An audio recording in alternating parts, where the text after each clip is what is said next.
오늘 본문에 근거하여 팔복, 복이 되는 길이라는 제목으로 하나님의 말씀을 전하고자 합니다. 대안을 지나며 한파가 계속 이어지고 있습니다. 교회의 이 상수도도 이렇게 한번 얼어서 동파된 적이 있었습니다. 그래서 이 한파가 오면 늘 이렇게 아침에 저녁에 교회를 나서기 전에 방울방울 이렇게 물방울이 떨어지도록 물을 흘려 보냅니다. 조금씩 물방울이 떨어져서 수도가 얼지 않게 이렇게 물을 흘려내죠. 제 아무리 추워도 조금씩 흐르는 이 물까지는 얼리지 않더군요. 막히면 쉬이 얼어붙지만 흘러가면 쉬이 얼지 않습니다. 하나님을 향해 우리가 느리지만 많지는 않지만 또 조금씩 흘러 생명으로 살아가는 우리가 되었으면 합니다. 오늘 예배 자리에 오신 여러분들을 주님의 이름으로 환영합니다.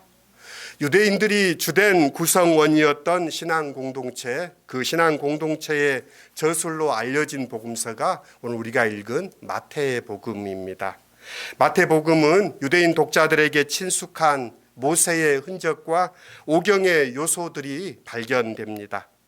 헤롯의 유아 대학살, 그리고 요셉 가족의 이집트로의 피난과 귀환이라는 예수의 출생 이야기가 모세의 이야기를 생각나게 합니다. 구약 모세 오경은 5 두루마리라고 알려진 오경의 구조는 마태복음의 예수의 말씀을 이렇게 5군데로 모아서 구축해 놓았습니다. 총 28장으로 되어 있는 마태복음에 5부분의 말씀 묶음이 있는데요. 오늘 우리가 읽은 마태복음 5장부터 7장까지가 산상수훈이라고 하는 예수님의 말씀을 모아놓은 첫 번째 기둥입니다. 두 번째는 제자들을 파송하시면서 둘씩 12를 보내면서 주님께서 제자들에게 하셨던 말씀이 10장에 등장합니다. 두 번째 말씀 묶음이고요. 세 번째는 마태복음 13장에 하나님 나라에 대한 예수님의 비유를 모아놓은 묶음입니다. 13장이 세 번째 말씀 묶음이고요. 18장에는 교회 생활에 대한 가르침입니다. 형제들 간에 분쟁이 일어났을 때 교회가 어떻게 할 것인가, 또 교회의 가르침에 어떻게 순복할 것인가에 대한 18장의 교회의 가르침에 대한 말씀 묶음, 그리고 마지막은 종말에 대한 예수님의 말씀으로 예루살렘 성전을 보면서 말세의 마지막 때에 대한 연설이 24장에서 25장으로 구성되어 있습니다. 오늘 우리가 봉독한 산상수훈은 첫 번째 말씀입니다. 하나님이 시내산에서 모세를 통해 이스라엘에 주신 말씀을 떠올리게 합니다. 시내산에서의 말씀 수요가 이후 모든 이스라엘 율법의 근간이 되었듯이 산상수훈은 이런 비슷한 권위와 특성을 지닙니다. 예수께서 지향하시는 하나님의 나라의 선언이라는 점입니다. 이 상산수훈의 중요점은 이 말씀이 첫 번째 말씀이며 산에서 주어졌다는 것으로 밝혀집니다. 산상수훈은 8번에 걸쳐서 복에 대해서 선언합니다. 이로 산상수훈이 시작됩니다. 예수의 모든 말씀이 복음이지만 예수께서 이토록 직설적으로 복을 언급하신 경우는 어디에도 없습니다. 팔복의 말씀은 그래서 사람들의 많은 관심을 받아왔습니다. 첫 번째와 8번째에 천국이 그들의 것이다라는 이 복이 수여된다는 점에서 팔복은 복음의 본질을 관통하면서 예수의 삶과 가르침의 정수를 담아내고 있는 말씀입니다. 팔복의 말씀을 하나씩 묵상할 때 예수님을 생각하면 그 말씀이 분명하게 이해됩니다. 하나님의 백성인 이스라엘은 하나님께로부터 율법을 받는데 10계명이 구약의 모든 계명을 대표합니다. 이런 전망에서 보자면 하나님의 자녀인 공동체인 교회는 주님으로부터 복음을 받는데 이 팔복은 복음의 핵심이라고 할 수 있습니다. 산 위에는 무리가 있고 제자들은 예수께 좀 더 가까이 있습니다. 무리도 예수를 따르는 이들이고 제자도 예수를 따르는 이들입니다. 예수의 말씀을 부름으로 받아 모든 것을 버리고 예수를 따르는 이들이 제자들이라고 한다면 예수가 행하는 기적을이나 예수의 가르침을 들으며 마음이 솔깃하여 따라온 이들이 무리들입니다. 제자들은 예수께 헌신한 이들이지만 무리는 아직 헌신하지는 않았습니다. 그들은 관망하고 기대를 품고 있는 이들입니다. 제자들도 처음에는 그들도 무리였고 무리 가운데 부름을 받고 예수를 따랐습니다. 예수께서 말씀하시는 복의 선언을 듣는 이들은 당연히 제자들이지만 무리도 이 말씀에서 배제되지 않습니다. 오늘 이 말씀을 읽는 우리들도 이 말씀에서 배제되지 않습니다. 8가지 복을 크게 두 부류로 나눌 수 있습니다. 앞에 4개의 복, 마음이 가난한 자, 애통한 자, 온유한 자, 의에 줄이고 목마른 자, 이게 한 묶음이고요. 뒷부분의 4부류는 긍휼히 여기는 자, 마음이 청결한 자, 평화를 이루기 위하여 애쓰는 자, 의를 위해 박해받는 자, 이 두 부류로 나눕니다. 뒤에 부분은 충분히 누구나 공감합니다. 평화를 위해 박해를 감수하고 다른 사람에게 자비를 베푸는 사람이 복을 받는 것은 당연합니다. 이건 바리새인도 동의할 뿐만 아니라 오늘 우리들도 동의합니다. 그러나 쉬이 동의되지 않는 부분은 전반부의 4가지 복입니다. 가난한 자가 어떻게 복이 있고 슬퍼 우는 자가 무슨 복이 있으며 온유한 마음 또 의에 줄이는 어떤 상태가 과연 복을 받을 수 있는가 하고 석연치 않고 또 갸우뚱해지는 부분입니다. 심지어 거부감까지도 드러내는 사람들도 있습니다. 어쩌면 세상의 시각으로는 예수의 첫 4복은 쉬이 이해할 수 없는 복입니다. 이 부분이 바리새인과 예수님과 충돌했던 부분이기도 합니다. 바리새인들은 이들을 무시하고 이들을 하나님 나라에서 배척했고 그들의 식탁에 가까이 하지 못하게 했던 사람입니다.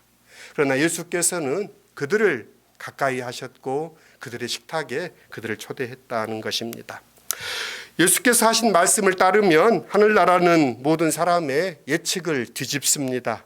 유대인들이 믿어왔던 통념과는 다르게 하늘나라의 주인공이라고 믿었던 이들이 쫓겨나고 아무것도 한 것이 없다고 생각되는 이들이 그 나라를 차지합니다.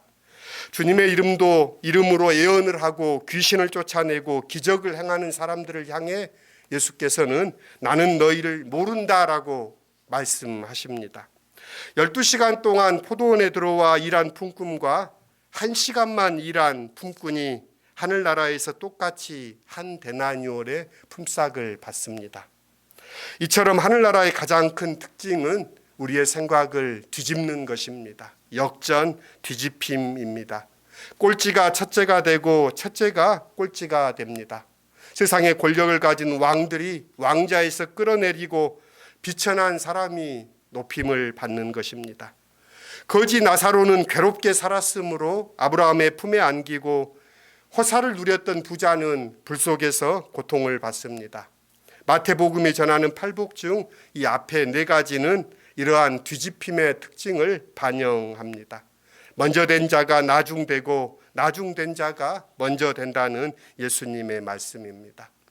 앞에 4부류의 복받는 사람들을 살펴보면 마음이 가난한 자들, 슬퍼하는 자들, 온유한 사람들, 의에 배고프고 목마른 사람들. 곰곰이 생각해 보면 그들이 복된 이유는 그들 자신에게서는 발견되지 않습니다.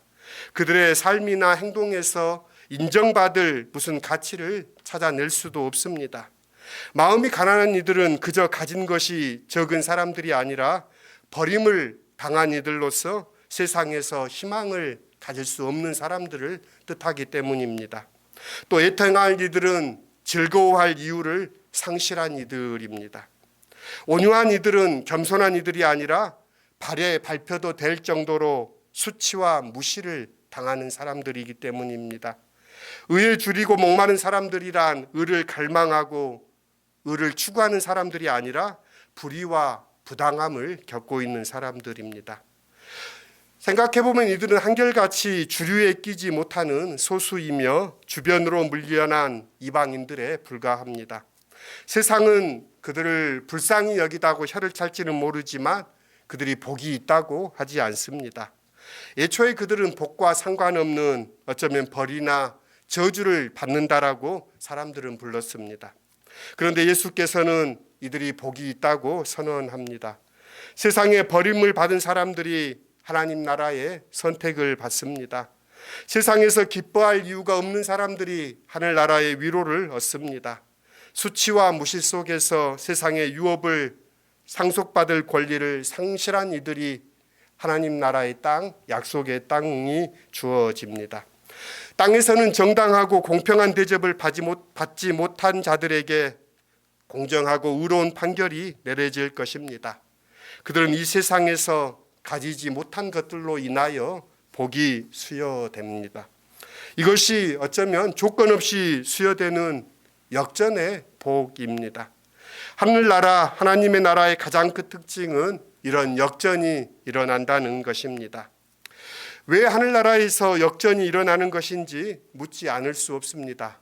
복을 받을 자격이 있는 사람이 복을 받는 거야 당연하겠지만, 가난하고 슬프고 무시당하고 배고팠던 것 때문에 다른 이유 없이 복을 받는다는 것은 납득하기 어려운 처사입니다. 이를 이해하기 위해서는 하나님의 나라가 선물이라는 사실을 생각해야 합니다. 하나님의 나라는 대가가 아니라 은혜입니다. 선물은 받을 사람의 자격을 따지지 않고 전적으로 주고자 하는 자의 의지에 좌우됩니다. 가난하고 슬퍼하며 무시당하고 줄인 이들에게 선물을 주시겠다는 것이 아버지 하나님의 뜻입니다. 이것이 하나님의 뜻이라면 아무도 이를 시비할 수 없습니다. 이는 착한 이들에게 주시는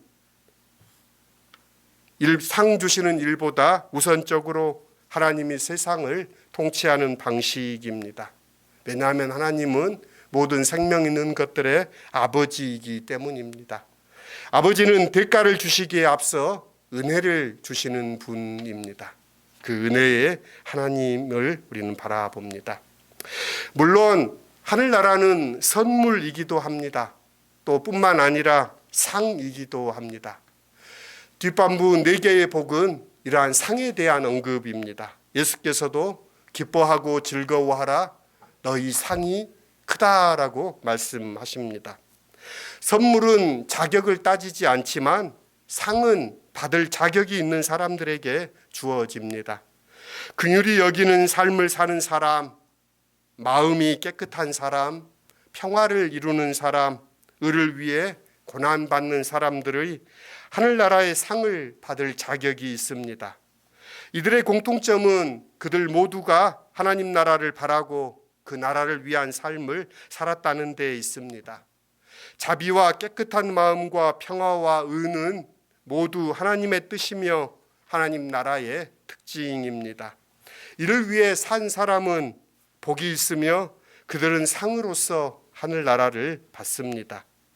자비와 깨끗한 마음과 평화와 의를 위해 산다는 것은 앞에 언급한 네 부류의 사람들, 즉 가난하고 슬퍼하고 비천하고 의에 줄인 이들을 위해 힘쓰며 사는 일이기도 합니다. 가난한 이들에게 자비를 베푸고 슬퍼하는 이들을 마음 다해 위로하고 비천한 이들과 함께 평화를 이루고 부당하게 취급당하는 이들의 권리를 찾아주기 위해 핍박을 감수하는 것, 이들의 삶은 하늘나라의 복을 받을 가치가 충분한 삶입니다. 하나님은 그런 삶을 사는 이들을 기억하며 그들에게 하늘나라의 복을 주십니다. 흥미로운 사실은 천국의 복을 받는 것인데 하나님을 위해 무언가를 하는 사람에게가 아니라 사람들이 당하는 불평등, 부당함을 해소하고 정의와 평화를 세우려는 이들에게 복이 수여된다는 점입니다. 팔복이 그들에게 복이 있다는 이 3인칭 목적어를 가지고 있다면 팔복 다음에 주어지는 복은 이 말씀을 듣는 너희를 겨냥합니다. 바로 예수의 가장 가까운 곳에서 말씀을 듣는 제자들, 또 오늘 성서의 말씀을 읽는 예수의 공동체인 교회, 바로 우리에게 주어진 복입니다. 예수께서 복이 있다고 선언하시는 너희는 나를 위해 고난당하는 이들입니다. 그러니까 예수를 위해 기꺼이 고난을 당하는 이들입니다. 예수를 따르면서 믿는 삶이 성경과 평화와 풍요와 안락을 누리리라는 약속으로 이어지지 않습니다. 오히려 예수께서는 자신을 따르는 이들이 받게 될 박해와 모욕과 그들이 당할 부당함을 당할 것이라는 사실을 알고 계십니다. 하긴 예수께서 세상에서 주님은 가난하셨고 머리둘 곳조차 없다라고 말씀하신 당신의 집을 한 번도 가져본 적이 없으십니다. 또한 슬픔과 수치를 겪으셨고 불의한 편결을 주님은 받으셨습니다. 예수님이 그러하셨을진데 예수를 따르는 우리가 그런 어려움에 놓인 것은 조금도 이상할 것이 없습니다. 3절과 6절에 언급된 가난과 슬픔, 수치와 부당함이 제자들에게 현실이 된다는 사실을 예수께서는 숨기지 않으십니다. 그러므로 이 말씀은 그런 처지에 놓이더라도 너희는 복이다라는 예수의 선언입니다. 한편으로는 예수께서는 가난하셨으니 자비를 베푸는 우리에게는 복이 있고 예수께서는 슬픔을 겪으셨으니 진심으로 위로하는 너희에게 복이 있고 예수께서 수치를 당하셔 버리신 바 되셨으니 그런 이들과 형제의 평화를 누리는 너희에게는 복이 있고 예수께서는 부당한 취급과 불의한 판결을 받으셨으니 정의를 위해 일하는 너희에게는 복이 있다는 뜻으로도 해석됩니다. 그리스도인들이 받을 상이 어떤 것인지 명확해집니다. 그리스도의 교회가 무엇을 구해야 할지도 너무도 분명해집니다. 오늘의 한국 교회는 보수의 대표가 되었습니다. 소수의 진보적인 교회도 있지만 그 목소리는 미미하고 오히려 오늘의 기독교는 보수의 대표로 여겨집니다. 혹자는 기독교는 종교가 아니다는 말로 기독교의 유일성을 강조하려 합니다. 그러나 이 말을 들으며 제 머릿속에는 여러 생각이 있습니다. 종교의 본연만이라도 교회가 지켰으면 좋겠다는 생각 말입니다. 오늘의 교회가 과연 예수를 따르고 있느냐 하면 다시 생각해 보게 됩니다. 팔복, 오늘 말씀을 읽으며 윤동주의 팔복이라는 시가 떠올랐습니다. 윤동주가 살았던 시대도 기독교의 영욕이 함께했던 시대입니다. 윤동주가 태어났던 시대 초기 교회는 3.1 독립운동을 주도했으며 이 땅의 독립의 정신 또 기독교의 그 정신을 가감없이 드러냈습니다. 하지만 한 20여 년이 지나고 일제 말이 되면서 기독교는 오히려 거기에서 이탈합니다. 전쟁을 동조하고 전쟁에 장병들 보내는 것을 독려하고 또 창씨 계명과 신사 참배에 교회가 나섰습니다. 어쩌면 윤동주의 이 팔복은 그런 시대의 교회의 모습 또 창씨 계명을 해야 하는 자신의 모습을 보면서 이 팔복의 시를 짓지 않았는가 생각해 봅니다. 팔복의 시는 단순합니다. 슬퍼하는 자는 복이 있나니 슬퍼하는 자는 복이 있나니 슬퍼하는 자는 복이 있나니 슬퍼하는 자는 복이 있나니 슬퍼하는 자는 복이 있나니 슬퍼하는 자는 복이 있나니 슬퍼하는 자는 복이 있나니. 자, 몇 번 했어요? 7번 지금 했죠. 팔복 8번 슬퍼하는 자는 복이 있나니. 마지막 연의 시는 이렇게 이야기합니다. 저희가 영원히 슬퍼할 것이요. 다시금 예수라는 이를 따르는 그리스도의 본질을 우리가 잊지 않아야 할 것입니다. 그래야 할 때 복이 있으리라라는 주님의 말씀을 우리가 알게 될 것입니다.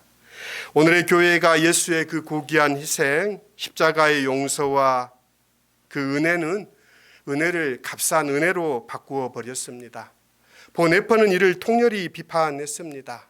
보네퍼는 산상수훈 강해를 거듭 읽으며 또 읽었습니다. 그러면서 그는 이야기합니다. 은혜는 거저 주어지지만 싸구려는 아니라는 것입니다. 오히려 은혜는 고귀한 것입니다. 그의 저작 나를 따르라라는 이 책도 첫 부분에 이 팔복을 다루고 있습니다. 그는 히틀러에 반대했던 고백교회 운동의 주도자였습니다. 그래서 고백교회 운동에 속하여 받는 신학생들을 교육하기 위하여 그가 집필했던 책이 나를 따르라입니다. 그러면서 그는 이 고백교회 목사 수련생들에게 했던 설교이기도 하고 가르침을 모아서 이 책을 폈는데요. 이 팔복의 말미에 그는 이렇게 이야기합니다. 팔복을 마치는 마당에 다음과 같은 물음이 일어납니다. 이 세상 어디에 이런 공동체의 자리가 존재합니까? 오직 하나의 장소만이 존재한다는 사실이 분명해집니다. 다시 말하면 가장 가난한 분, 가장 큰 시련을 당한 분, 가장 온유한 분이 계신 곳, 곧 골고다의 언덕의 십자가가 바로 그런 자리가 존재합니다. 축복을 받는 자들의 공동체는 십자가에 달린 분의 공동체입니다. 그분과 더불어 그 모든 것을 잃었고 그분과 더불어 그들은 모든 것을 얻었습니다. 축복은 십자가로부터 흘러나옵니다. 그러나 예수는 오직 이를 이해할 수 있는 자들, 제자들에게만 직접 말씀하십니다. 나로 말미암아 너희를 욕하고 박해하고 거짓으로 너희를 거슬러 모든 악한 말을 할 때에 너희에게 복이 있나니 기뻐하고 즐거워하라. 하늘에서 너희 상이 큼이라. 너희 전에 있던 선지자들도 이같이 박해하였느니라. 십자가의 지혜가 세상에는 미련한 것이요 걸림돌이요 거치는 것이라면 그리스도를 믿는 우리에게는 하나님의 능력입니다. 오늘 시온 공동체가 주님과 함께 기뻐하고 주님과 함께 고난도 즐거이 받으며 주님으로 말미암아 모든 것을 얻고 주님 안에서 모든 것을 행하는 교회 되기를 바랍니다. 또 오늘의 교회가 그러하기를 기도합니다. 주님은 여러분들을 기뻐하십니다. 그 주님과 동행하여 그리하여 세상에 은혜의 표징이 되시는 우리가 되기를 빕니다. 팔복의 말씀을 생각하시면서 함께 기도드리십시다. 자비하신 주님, 팔복의 말씀을 대할 때마다 이 말씀을 몸소 이루신 예수님을 바라보게 됩니다. 사람을 사랑하셔서 가난한 자가 되었고 애통해 했으며 온유함 가운데 의에 줄이고 목마름 가운데 십자가에서 주님은 죽으셨습니다. 당신께 오는 사람들을 긍휼히 여기시고 평화를 주셨고 아버지의 마음을 그대로 보여주셨던 주님, 의를 위하여 핍박받으신 주님, 다시금 주님을 모십니다. 다시금 주님을 따릅니다. 주님, 우리의 동행이 되어 주십시오. 예수님의 이름으로 기도드립니다. 아멘.